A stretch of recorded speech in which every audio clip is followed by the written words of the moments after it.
బక్రీద్ పండుగ సందర్భంగా భద్రాచలం పట్టణంలోని ఏఎంసీ కాలనీ ఈద్గాలో వేలాది మంది ముస్లిం సోదరులు బక్రీద్ పండుగ ప్రార్థనలు భక్తిశ్రద్ధలతో జరుపుకోవడం జరిగింది. ఈ సందర్భంగా మాట్లాడుతూ ఇస్లాం మతంలో అత్యంత పవిత్రమైన పండుగల్లో బక్రీద్, ఈదులధా ఒకటి. దీనిని త్యాగాల పండుగ అని కూడా పిలుస్తారు. అల్లాహ్ ఆదేశాల మేరకు ఇబ్రాహీం ప్రవక్త తన ప్రాణమైన కుమారుడిని బలి ఇవ్వడానికి సిద్ధపడటాన్ని, త్యాగనిరతిని స్మరిస్తూ ఈ పండుగను జరుపుకుంటారు. ఈ పండుగకు సంబంధించిన ముఖ్యమైన విషయాలు ఇక్కడ చూడవచ్చు. ఈ పండుగ రోజున అల్లాహ్ అనుగ్రహం కోసం మేక, గొర్రె లేదా ఇతర జంతువులను ఖుర్బానీ, బలి ఇస్తారు. ఆ మాంసాన్ని 3 భాగాలుగా చేసి కుటుంబ సభ్యులు, బంధువులు మరియు పేదలకు పంచుతారని తెలిపారు. ఈ కార్యక్రమంలో మత పెద్దలు షఫీ అబ్దుల్లా, మునఫ్, సర్ఫరాజ్, షేక్ అజీం, సలీం, అక్బర్, జబర్లాల్, రఫీ, షరీఫ్, రహీం, ముంజమిల్ బాబా తదితరులు పాల్గొన్నారు.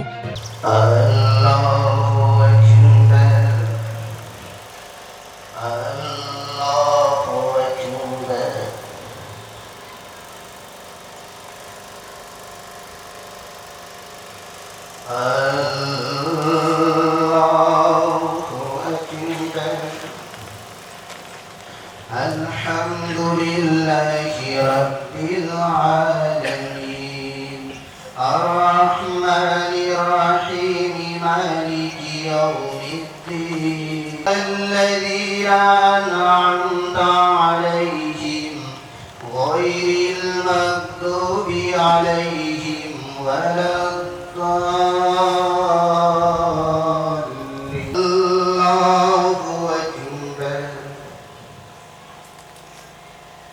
Allahu Akbar,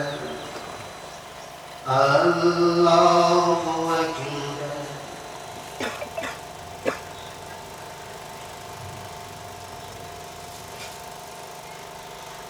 Sami'a Allahu liman hamidah. La ilaha illallah wallahu akbar. Allahu akbar walillahil hamd. Allahu akbar, Allahu akbar. La ilaha illallah wallahu akbar. Allahu akbar walillahil hamd. Allahu akbar, Allahu akbar. La ilaha illallah wallahu akbar.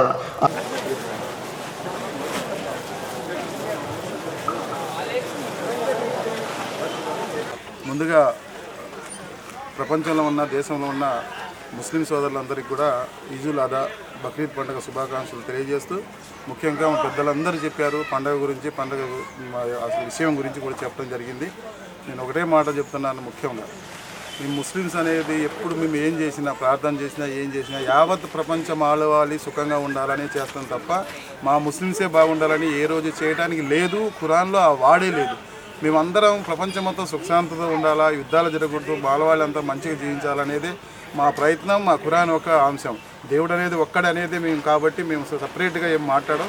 ముఖ్యంగా ఈ రోజుల్లో మీరు అంటున్నారు, ఇప్పుడే సోదరుడు చెప్పినట్టు మీరు అంటారు బీఫ్ తింటామని. బీఫ్ తినాలని ఉంది, కానీ ఇవాళ మీరు అందరికీ తెలిసి, ఇవాళ మీడియా మిత్రులు కానీ ఇవాళ ఈ ప్రపంచ మొత్తానికి మన ఇండియా నుంచి లక్షల టన్నులు ప్రతిరోజు బీఫ్ మాంసం ఎక్స్పోర్ట్ అయింది. ఆ ఎక్స్పోర్ట్లో పెద్ద కంపెనీలు 11 ఉన్నాయి. అందులో 9 కంపెనీలు మార్వాడీసు, హిందువులై వీళ్ళే. మొత్తం ఒక 2 ముస్లిమ్స్ కంపెనీలు ఉన్నాయి. ముఖ్యంగా ఇప్పుడు దీని మీద వాదన వస్తుంది కాబట్టి ప్రపంచంలో ఉన్న దేశంలో ఉన్న ముస్లింలు అందరూ ఏమంటారంటే, ఈ భారతదేశంలో ఇప్పుడు బీజేపీ గవర్నమెంట్ ఉంది కాబట్టి మోడీ గారికి ఏమాత్రం గోమాత మీద దయ ఉంటే ఈ మన దేశానికి, మన మన మన భారతదేశానికి మన గోమాతని మన జాతీయ జంతువుగా ప్రకటించమని చెప్పేసి ముస్లిం కమిటీలందరూ ఒక్క కాటి మీదకి వచ్చి చెప్తున్నారు. అలా చేస్తే ఈ మన దేశంలో ఒక్క గోమాత కూడా వధు అవ్వదు. త్యాగాలకు ప్రతీక, దేవుడు చెప్పిన ధర్మమైన కార్యక్రమాలకి ప్రాణాన్ని సైతం ఇబ్రాహీం అలైహిస్సలాం గారు తన ఏకైక కుమారుడు కూడా కుర్బానీ ఇవ్వడానికి, బలి ఇవ్వడానికి కూడా సిద్ధమయ్యారు. అంటే దాని అర్థం ఏంటంటే, దేవుడి గురించి, ధర్మం గురించి మనం అన్ని త్యాగాలు కూడా సిద్ధం ఉండాలి, ధర్మాన్ని కాపాడడానికి మాత్రమే. ధర్మం అంటే ఏమిటి? అధర్మాలు, చెడు అలవాట్లకి, చెడు విషయాలకి, చెడు మాటలకి, చెడు చూపులకి అన్నిటి కూడా దూరంగా ఉండాలని దీని ఉద్దేశం. సాధారణంగా దీన్ని బక్రీద్ అని కూడా అంటారు. ఈ ఈదుల్ అజహా పర్వదినం యొక్క ప్రత్యేకత ఏమిటంటే, విశిష్టత ఏమిటంటే, ఇస్లాంలో అత్యంత శ్రేష్టమైనటువంటి అత్యున్నతమైనటువంటి స్థానాన్ని కలిగినటువంటి ప్రవక్త ఇబ్రాహీం అలైహిస్సలాం గారి యొక్క త్యాగాన్ని గుర్తు చేసుకుంటూ ఆయన యొక్క త్యాగానికి ప్రతీకగా ఈ పండుగను చేసుకోవడం జరుగుతుంది. ఈ పండుగ ఇచ్చేటువంటి ప్రధానమైనటువంటి సందేశం ఏమిటంటే, మానవుడిని అల్లా సుబ్హానతాలా ఈ భూమిపైన అన్ని రకాలైనటువంటి అనుగ్రహ వరప్రసాదాలను ప్రసాదించి ఇక్కడ ఒక ప్రత్యేకమైనటువంటి లక్ష్యం కోసం పంపించడం జరిగింది.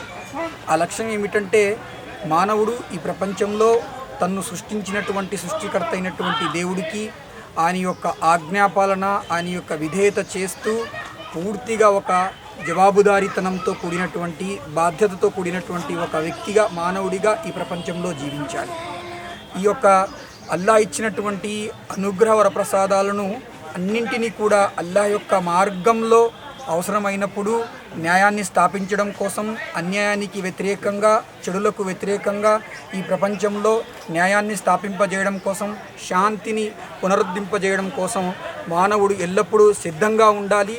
అల్లా ఇచ్చినటువంటి అన్ని అనుగ్రహాలను కూడా అల్లా మార్గంలో వెచ్చించి ఈ భూమి మీద శాంతి స్థాపనకు పాటుపడాలని చెప్పేసి ఈ బక్రీద్ అనేటువంటి పండుగ మనకు ఇస్తుందన్నమాట సందేశం.